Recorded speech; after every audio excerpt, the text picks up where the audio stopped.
2D, problem solving. 2.21, the need for problem solving.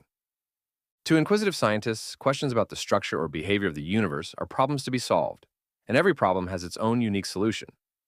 You will be presented with a variety of problems throughout this course, not to make solving them more difficult, but to develop skills that will help you solve many problems that you will face. God made the world in such a way that humans must solve problems to live in obedience to Him.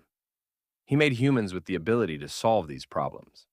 Solutions to problems may require using one or more of the techniques that will be discussed in this section. The correct solution to a physics problem, or any problem for that matter, is usually obtained by following an orderly process that leads eventually to the answer. This is not to say that you cannot occasionally stumble onto the answer, but it is not likely, and much effort can be wasted along the way. The 4 general steps that follow outline a process that can be applied to finding a solution to any physics problem. 2.22. Read the exercise to understand the problem. This is the most important step, though students frequently rush through it. Read the problem statement completely through once to gain an overview of the problem and determine what you're being asked to find. Read the problem a second time, slowly and carefully, to note what information has been given, and to consider the principles relating to the problem. Identify the known and unknown variables, and write down the data stated in the exercise.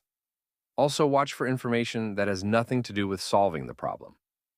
Make a simple sketch to help organize the information. It does not have to be an artistic Rembrandt, but neither should it be an abstract Picasso. The essential objects, surfaces, paths, vectors, values, and directions should be indicated in their correct relationships. Show the unknown using the correct formula symbol. 2.23. Determine the method of solution. Problem solutions may require physical constants, data from tables, conversion factors, or other information that is not expressed in the exercise. Write down the formulas needed to solve the problem that relate the variables you identified in the first step. Sometimes you will have to perform one or more intermediate calculations to provide the missing information, so more than one formula may be required. Consider the best tool for finding a solution. Some methods that will yield an answer include the use of the following: algebra analogy, estimation reasoning, tables guess and check, graphs. In this course, you will usually have to show a mathematical or graphical solution. Even with this restriction, there may be several possible approaches. 2.24. Substitute and solve. Solve the formula for the unknown quantity to isolate it on one side of the equation, then substitute the known values. Write down each mathematical step on your paper before performing the calculations. Do not get into the habit of completing a solution on your calculator and writing down just the answer. Writing out the calculation first allows you to perform unit analysis, and it guides your mathematical operations. Later, if your answer is wrong, you can quickly locate your mistake. This step also permits your teacher to identify conceptual problems when grading your paper. Work to make your solutions neat and orderly. The written work that you turn in for grading should be a methodical, stepwise process to the solution. 2.25. Check your answer for reasonableness. A. This step is the one most often missed by students. Reread the problem. Have you answered the right question? Does the result have the expected order of magnitude? Does the answer have the correct dimensional units? Performing these checks will provide additional assurance that the answer is correct, or at least reasonable. B. Mentally make an estimation of the magnitude of the answer. You can usually estimate a quantity to at least some power of 10 that is within a factor of 2 or 3 of the correct calculator result.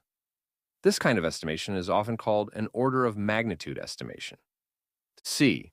Be sure to simplify units, especially if there are derived units that stand for more complex combinations of SI units. For example, the Newton, N, can replace kg/ms. D. Express results in the correct number of significant digits. For mathematical solutions, you should carefully follow the rules discussed in sections 2b and 2c for maintaining the correct number of SDs in your solution. Example 2.8. Estimation. You calculate that a car traveling at 55 mph is moving 2.5 mph. You should question this result since a person can easily run at that rate. To check your solution by estimation, you figure that, since there are about 2 km/h, a car moving at 55 mph is traveling about 110 km/h, or about 105 mph. There are 3,600 seconds per hour, which is about 4x 103 sh. Mentally divide the distance by the time to find the speed. First, divide both numbers by 1,000, leaving 100 divided by 4. The result is about 25 ms. Since your estimate is 10 times larger than the calculated result, you need to recheck your original work.